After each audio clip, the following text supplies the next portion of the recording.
continued stranglehold on freedom of the press makes journalism an improbable, if not an impossibly, tough line of work. But that didn't stop Mwape Kumwenda. It was not a career that I had planned or dreamed of doing. It was never very close in my mind until I got into the industry itself. That's when I took up the challenge. Taking up a challenge is one thing. Openly defying a system that censors news content and harasses journalists is another.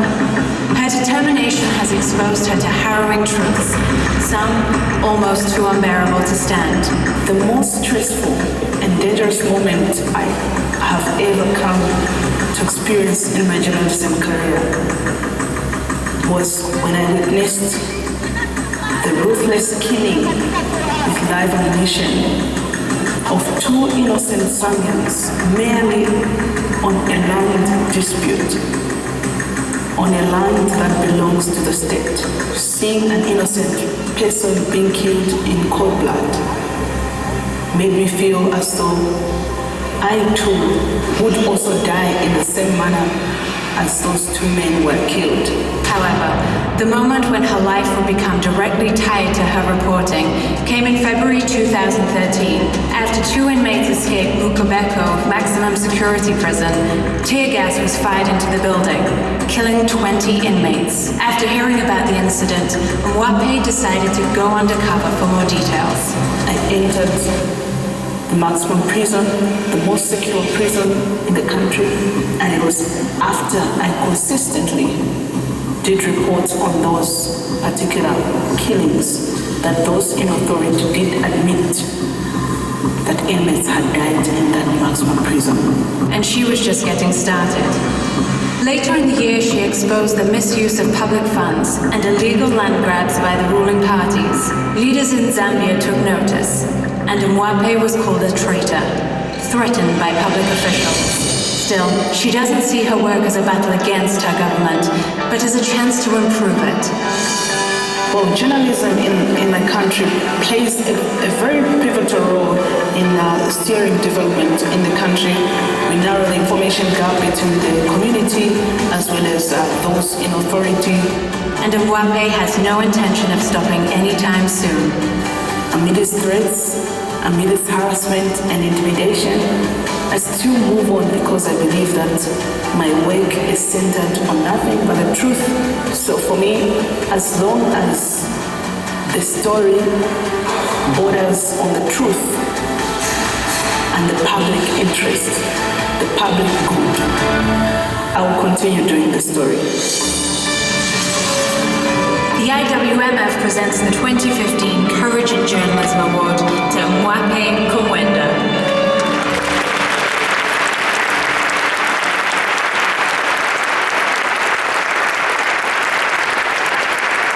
Please welcome Gail King, the co-host of CBS This Morning.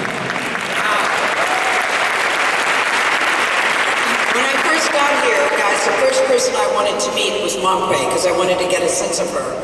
And I was talking to her and I said, "What scares you?" She laughed in my face and said, "I can't think of anything that scares me." After seeing that tape, I get it. I get it. We are thrilled to present the Courage Award to Mwape Kumwenda. In Zambia, as you see, those who have suffered grave accounts of injustice, including government-sanctioned murders, illegal land seizures, and other forms of disenfranchisement, are smart to call Mwape. She has dedicated her career to investigating corruption and abuse. And once she gets involved in a story, as you also see, she does not stop until all who are involved are held accountable. We commemorate her dedication, her persistence, and her passion for uncovering the truth, and we honor her today. And when I came into the room and I was talking to her, I asked her this: "Why is this award important to you?" And she said, "Without laws, you can exhibit some courage, and you know that your work is supported by the international community." She said when she heard that she was getting this, she was shocked, surprised, and excited, because what keeps her going is that her work, she said, is not really about me. It's not even about my children. Her children are 9 and 4, by the way, so they're little guys, a son and a daughter. It's for a larger community. And then best of all, she's here with her husband, Simon, which I think speaks volumes, that Simon is here filming us now. Hi, Simon.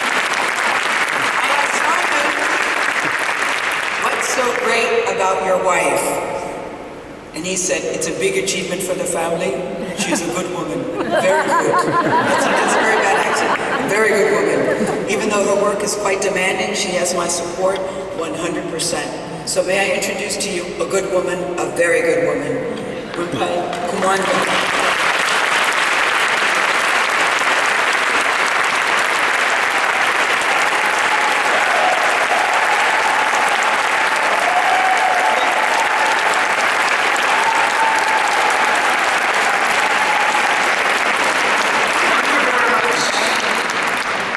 Thank you. I'm so excited to receive this award. And I must state that honestly, I didn't expect I would receive such a great honor.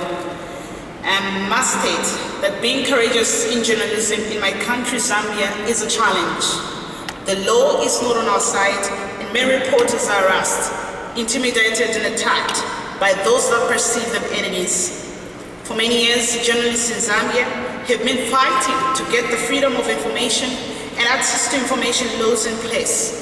But politicians who are tasked with the responsibility of enacting such laws have not been that supportive. The independence of the media is not guaranteed without such laws in place. Journalists are arrested and threatened for reporting on corruption using documents classified as state secret. Despite such information being of public interest and public good. However, risks must be taken and a story must be told for as long as it is of public good and can inspire hope to the oppressed community. I wouldn't care if I was the only one to break the news of innocent people being killed and public resources being stolen. I will not remain silent and watch other people's rights being violated. Poverty, poor healthcare service, a weak currency, and unemployment are some of the issues affecting our communities. And the media, being the fourth estate, must hold the authorities accountable. As it stands, our country is going through hard economic times. Our currency is dwindling against currencies like the dollar. Our mines are shutting down, and the thousands of Zambians are losing their jobs. The media can help get us out of these challenges by providing checks and balances to the politicians while highlighting promising solutions from competent individuals. Lastly, I'd like to thank my colleagues at Movie Television, especially the editorial team, for the support given to the work in the industry of journalism in Zambia. In particular, my news editor, Melody Mwala, who nominated me for this award. My husband, Simon, who is here to support my work and does so every day when we are at home. My father, Henry, who passed away in 2010, for having built a confident person in me when he said, "My daughter, you're so powerful. You can ask a president a question and he must answer you." My beloved mother, Annie, who has always been praying for my protection and looking after my children, Mary and Henry, while I am away on duty. Our Reverend Peggy Simbewe from the Reformed Church in Zambia Chinenja Congregation, who encourages me to continue telling the important stories of our communities. To the iwmf team, I thank you and hope this award will encourage my fellow journalists back home to rise above political pressure, intimidation, and lack of press freedom laws, and report objectively for our public good. To my fellow Zambians that have come within the New York City, I thank you for having come here to support my work. And I believe that this award goes a very long way in improving press freedom, not only in my country, Zambia, but across the world. I thank you.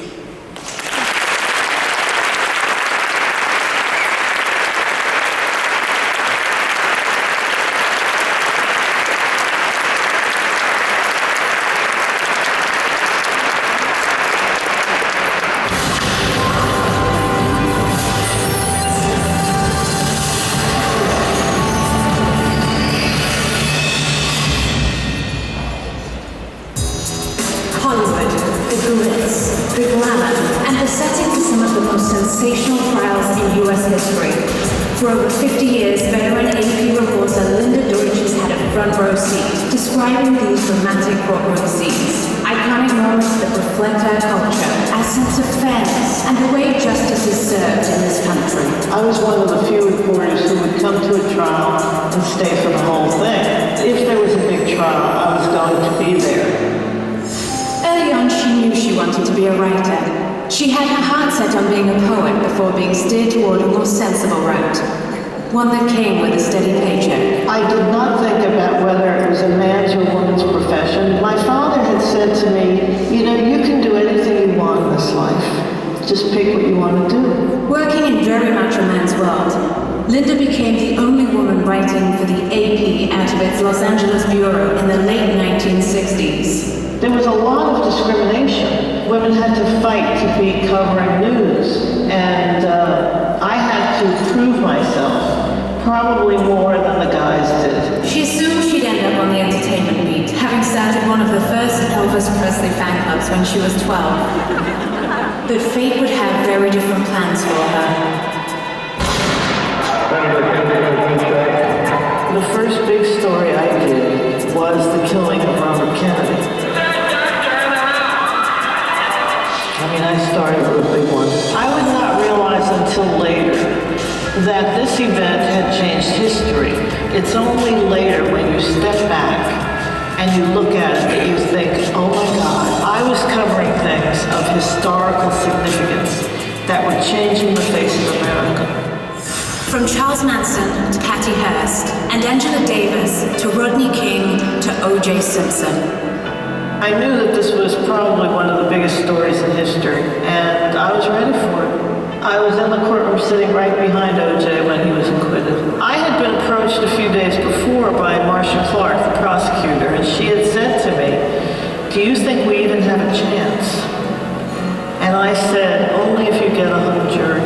We, the jury, find the defendant Orenthal James Simpson not guilty of the crime of murder. Linda witnessed a little bit of everything. She wrote about testimony that shocked and sometimes strained the country to its core. It's still the who, what, when, where, why, but the process has changed a lot. Once Judge Ito opened it to cameras, people now knew what went on in the courtroom, up close and personal. And it was very dramatic, and it was the story of America. And in this new era, where opinions dominate the 24-hour news cycle, Linda always remained neutral. Journalists became famous for expressing their opinions. I never did that. I think if you want to be a journalist today, you have to have a passion for it. A passion that cannot be quenched by any other occupation. You have to prove that you are so good that the news business can't live without you. Trailblazer, storyteller, journalist. The iwmf honors 2015 Lifetime Achievement Award recipient, Linda Deutsch.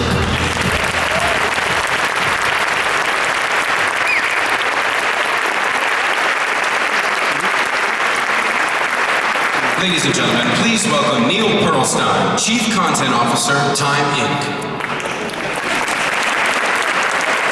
Well, we pronounced the last name right.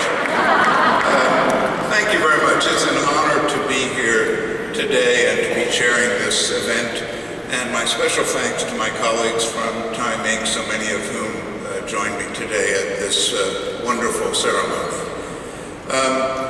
Linda Deutsch, in nearly 50 years of working for the Associated Press, distinguished herself not only by the big stories that she had, but also by her integrity, by her honesty, by her innate fairness, and that was reflected in the work that she did. Beginning her career at a time when most women were responsible for taking dictation in a newsroom, Linda became famous for giving it, and giving it with extraordinary clarity, known for being able, on deadline, to dictate stories that would go right out on the wire without any editors ever interfering very much with it. Now, her relationship with the Associated Press was, in general, a very good one, despite that early discrimination that she talks about on film. The one place where she did come in conflict with the AP, however, was about her even greater loyalty to Elvis, who was mentioned in the film as well. A few years ago, the AP introduced a new editing system, which was called Everybody Loves a Very Integrated System, or Elvis.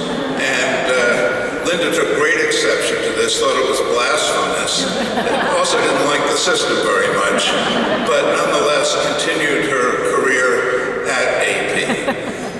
Where AP and Linda did have a lot in common was not only a commitment to covering the big stories as well as they do, but also in fighting in the courts for access for information. And it really was her commitment to a belief that the courtroom is a public place and where journalists should have access to public information that so distinguishes her career. And so for all of the great attention that Manson and Sirhan and Robert Blake and other cases that she covered deserve, I'm particularly proud of what she did in a case called Associated Press versus District Court about John C. DeLorean, and about what a judge who tried to suppress information, suppress the truth, came up against when he came up against Linda. And that case is one that in fact gives us the kind of freedom that is so important to operating the press in this country today. And that is a special kind of courage that deserves our support. So I'm happy to introduce Linda Deutsch for this Lifetime Achievement Award. Please join me in welcoming her.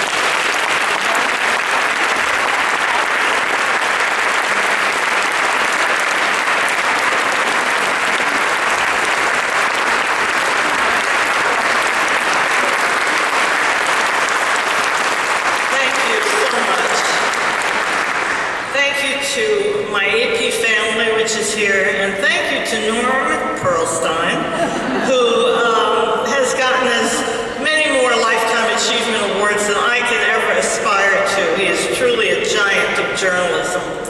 I was particularly pleased that he remembers the decision, the federal decision that we obtained in the DeLorean trial. I always thought it should have been Linda Deutsch versus U.S. District Court. I'll tell you, this week, coming up here right now is quite a daunting challenge. You having heard from my fellow awardees, who are so incredible. I've spent a week with them, and it has been really life-altering. They are women of such heart and humility, and it has really touched me deeply to be included with them. I want to thank you so much to iwmf for this award that is truly a capstone of my life in journalism. I have had a career so exciting and rewarding that sometimes I think I may have dreamed it. As a kid from New Jersey with no money, tons of ambition, and an ability to write, I was blessed with mentors and opportunities. From the time I started my Elvis Presley newspaper at age 12 to my journalistic launching pad covering the 1963 Civil Rights March on Washington, I knew that I had a destiny in the news business.